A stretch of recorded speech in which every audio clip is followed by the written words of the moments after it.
what I wanted to do with this movie was kind of put everything in perspective from a small town, because it's a movie about a girl and how kind of hard it is to be a girl in high school. And there's nothing smaller when you're having trouble as being a girl in high school. And in high school, you can't escape it. The only thing smaller is if you also can't escape a small town. So if you're walking down the street, all your problems you had in high school are right in your face across the street.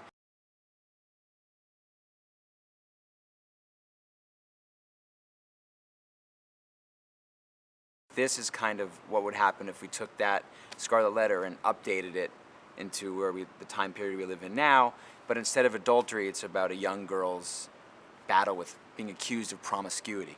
And instead of running away from it, like Hester Prynne did in the original, she takes it as a badge of honor and claims to be the most promiscuous girl in the town, to see how her status is elevated. And it does get elevated for a time, but then it immediately smacks her in the face, as all lies kind of tend to do.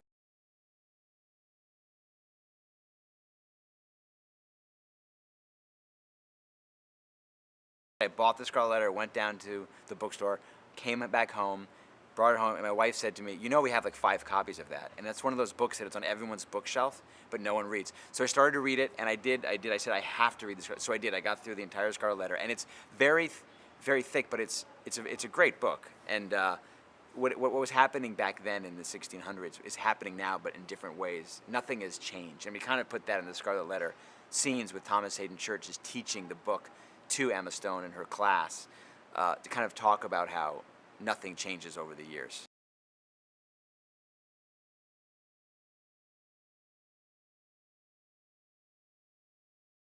Ojai is one of the biggest orange growing places in California. It started as a farming community. They still harvest many oranges every year, and we shot in a lot of orange groves. And orange kind of, to me, is a cohesive unit of the town. It's all kind of based around the orange picking.